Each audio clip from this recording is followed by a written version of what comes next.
बिहार दर्शन परिषद ने जो अपनी ये 45वीं जो सेमिनार करने जा रहे हैं, उनके लिए मैं उस संस्था का संरक्षक होने के नाते आपको बधाई देता हूँ, शुभकामना करता हूँ कि अनवरत रूप से आपकी जो है ये सेमिनार कॉन्फ्रेंस का काम आने वाली जनरेशन तक चलता रहे, क्योंकि जो दर्शन है वह हमारी भारतीय संस्कृति को पुष्ट करता है और दर्शन विभाग के अंदर हम जो पढ़ाते हैं उससे संस्कारों का बीजारोपण होता है, उससे अच्छे इंसान बनते हैं, अच्छे युवा तैयार होते हैं, पढ़े लिखे तैयार होते हैं, जिससे आने वाले युग में भी जो हमारा भारत जो है आज धर्म गुरु देश है, सोने की चिड़िया है, वो वैसा ही बना रहे। आज पूरा विश्व दार्शनिक लोगों से टकटकी लगाए हुए आशा किए हुए हैं कि ये फिलोसोफर्स लोग, दार्शनिक लोग हैं, हमको ऐसा रास्ता बतावे कि इस कंपटीशन के युग में, इस कट थॉट के युग में और इस आपाधापी के युग में, इस विज्ञान के युग में हमको अच्छा जीवन जीने का एक तरीका बतावे, अच्छी आर्ट ऑफ लिविंग बतावे, साइंस ऑफ लिविंग बताए, वे ऑफ द लिविंग बतावे, लाइफ स्टाइल बताए।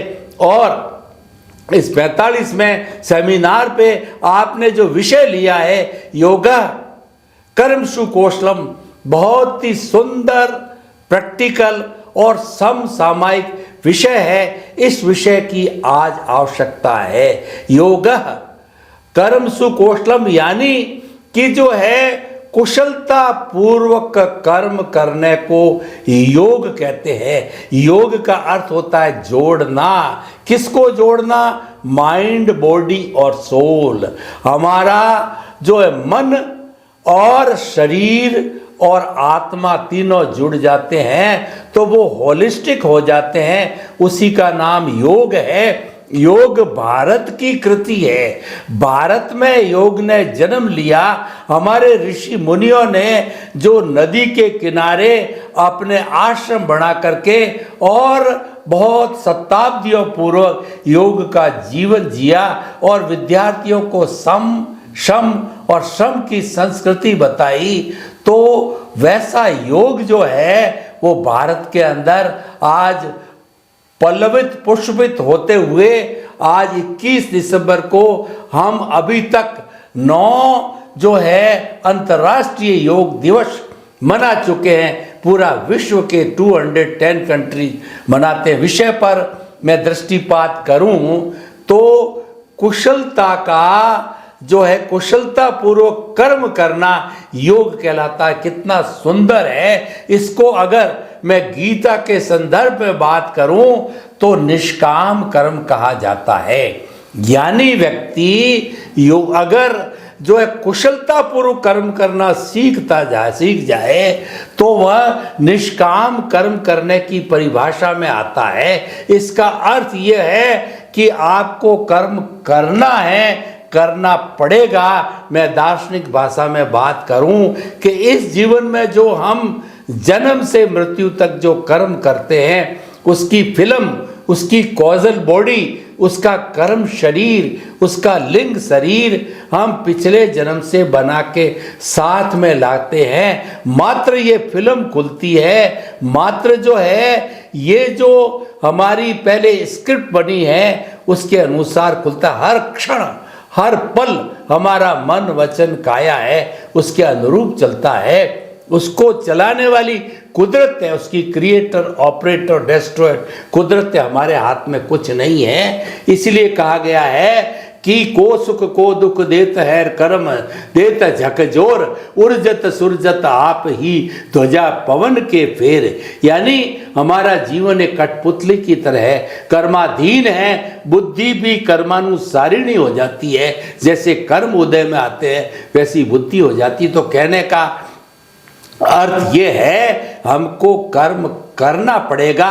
और रात्रि के समय में हम सोते हैं तो भी हमारी जो बुद्धि है, हमारी आत्मा है, वो कर्म करवाती रहती है। हम स्वप्न देखते रहते हैं, लेकिन ये कर्म करना ही पड़ेगा। करते ही है तो फिर कुशलता से करें, उसका नाम योग है। यानी कि जो कर्म किया जाए कुशलता, यानी निष्काम कर्म करो। कर्म कुछ भी करो उसके पीछे फल की इच्छा नहीं रहनी चाहिए। फल की इच्छा आते ही वो कर्म दूषित हो जाता है। मैं कुछ उदाहरण देना चाहता हूँ। एक स्टूडेंट दिन रात पढ़ता है और वह जो है यह ध्येय बना लेता है कि मुझे क्लास में फर्स्ट आना है, मुझे प्रदेश में फर्स्ट आना है, मुझे प्रांत में फर्स्ट आना है, तो वह जो है वो गलत धारणा हो जाती है, क्योंकि फर्स्ट आना उसके हाथ में नहीं है। एक व्यापारी व्यापार करता है और वो कहता है कि मैं जल्दी करोड़पति बन जाऊं।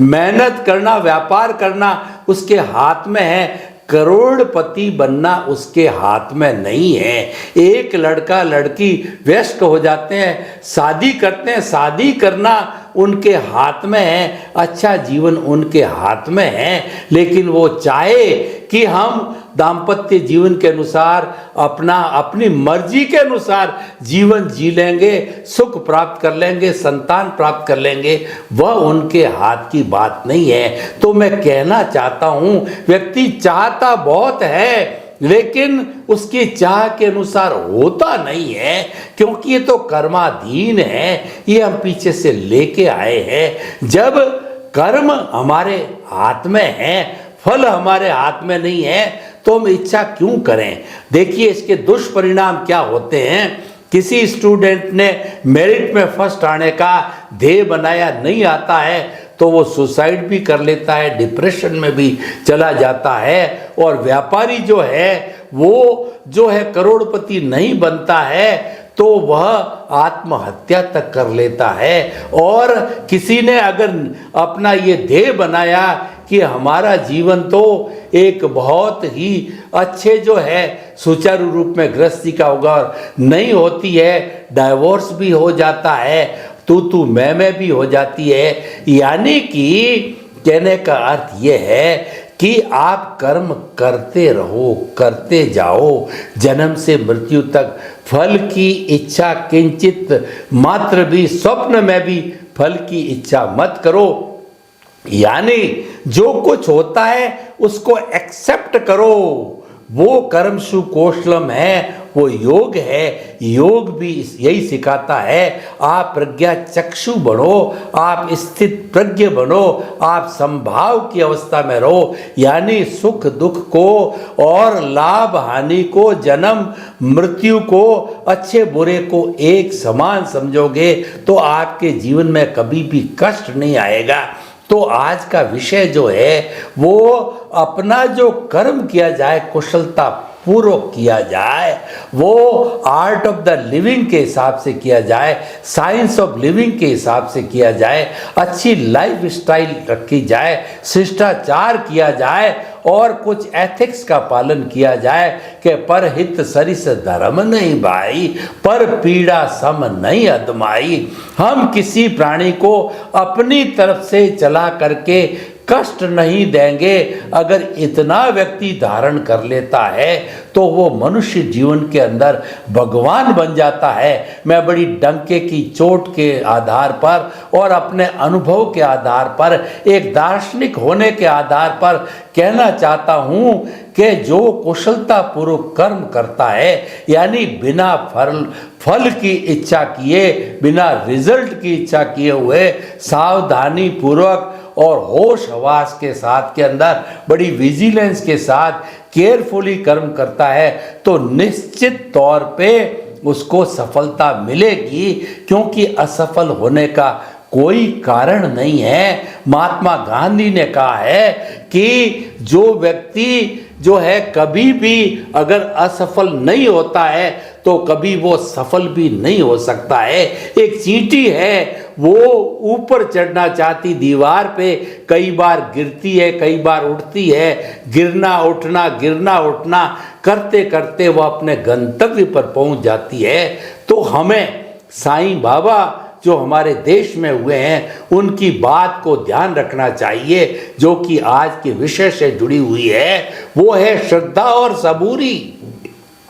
आप जो भी कर्म करो उसमें श्रद्धा रखो कि मुझे अच्छा फल मिल जाएगा, लेकिन फल की इच्छा मत करो और धैर्य रखो।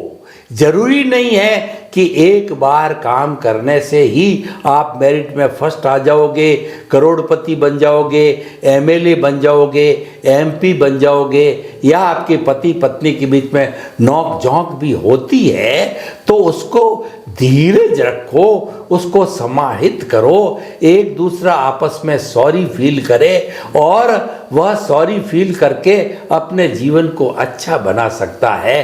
तो बहुत सुंदर सूत्र है, ये प्रैक्टिकल सूत्र है, और इस अगर सूत्र का हम पालन करते हैं तो हमारी आईक्यू के साथ साथ में ईक्यू भी बढ़ेगा, यानी हमारी इंटेलिजेंसी भी बढ़ेगी और भावनात्मक विकास भी होगा। हम कर्म करते रहेंगे तो इंटेलिजेंट बनते जाएंगे, और कर्मसु कौशलम साथ में रहेगा तो हमारा ईक्यू भी बढ़ता जाएगा। हमारे इमोशंस जो है, क्रोध, अहंकार, माया, लोभ है, वो नियंत्रण में रहेंगे। ये क्रोध, अहंकार, माया, लोभ कब कष्ट देते हैं कि पहले से जो है हम कोई भी फल की इच्छा कर लेते हैं कि मुझे ऐसा होना चाहिए, वैसा होना चाहिए। वो हमारे हाथ में नहीं है, वो तो कर्माधीन है, फल हमारे हाथ में है। तो भगवान कृष्ण ने यही कहा है कि तुम कर्म योग का पालन करो, यानी कर्म करते रहो, लेकिन कर्म करते करते तुम निष्काम कर्म करो, फल की इच्छा कभी भी नहीं करनी चाहिए। तो मेरे जो स्टूडेंट्स प्रिय जो विराजमान हैं और जो ये कॉन्फ्रेंस सेमिनार के अंदर आज आए हैं, तो मैं आपका जो गार्जियन होने के नाते, एक फिलॉसफर होने के नाते, एक बुजुर्ग होने के नाते, एक जो है मैच्योर व्यक्ति होने के साथे आपको यह जो है एक मेरी राय देना चाहता हूँ, सुझाव देना चाहता हूँ कि आप भारत के विधाता हो। आप में से कोई नरेंद्र मोदी बनेगा, कोई जवाहरलाल नेहरू बनेगा, कोई इंदिरा गांधी बनेगा, कोई जो मोहन भागवत बनेंगे, महापुरुष बनेंगे, सरदार पटेल आप में से ही आने वाली सेंचुरीज के अंदर बढ़ेंगे। तो आपको कर्म करते रहना है, परिश्रम करते रहना है, परिश्रम में कोई कमी नहीं रखनी है, लेकिन उसके साथ साथ के अंदर आपको फल की इच्छा कभी नहीं करनी है, और वह भी श्रद्धा और सबूरी के साथ में। श्रद्धा यानी जो कुछ भी आप काम कर रहे हो उसमें आपकी पूरी विजिलेंस होनी चाहिए, आपकी जागरूकता होनी चाहिए, और उसके अंदर आपका इंटरेस्ट होना चाहिए, आपकी दिलचस्पी होना चाहिए, आपको रस आना चाहिए, और कभी असफलता मिले तो धीरज कभी भी नहीं खोना चाहिए, क्योंकि जरूरी नहीं है कि प्रथम बार में भी असफलता मिले। महापुरुषों को सैकड़ों बार असफलता के बाद के अंदर वो जो है सफलता प्राप्त होती है। अब्राहम लिंकन ने 51 बार जो है वह चुनाव लड़ा, जब जाकर के वो राष्ट्रपति बने। और तो इस तरीके से हम ये आपको कहना चाहते हैं कि आज के इस विषय को आप हृदयंगम कीजिए, आत्मसात कीजिए, अपने जीवन में उतारिए, क्योंकि कोई भी सिद्धांत है जब तक कार्यशील नहीं बनता है, जब तक कि उसको पालन नहीं किया जाए, उसको गले से नीचे नहीं उतारा जाए, मात्र सिद्धांत तक नहीं होना चाहिए, वह हमारे जीवन में उतरना चाहिए। कोई भी चीज़ जब हमारे जीवन में उतरती है तो निश्चित तौर पे हमको सफलता मिलती है। तो आज के इस विषय पर मैं जो है वो दर्शन परिषद बिहार को जो है वो शुभकामना देता हूँ, मंगल भावना देता हूँ कि आप अखिल भारतीय दर्शन परिषद का बहुत बड़ा काम कर रहे हो, और अखिल भारतीय दर्शन परिषद की जो है वो सबसे बड़ी ब्रांच बनने जा रही है। ये आप हर वर्ष करते रहे और अच्छे अच्छे विषय लेते रहे और आने वाली पीढ़ी को सुसंस्कारित करते रहे। आपके प्रति मंगल भावना। ओम शांति।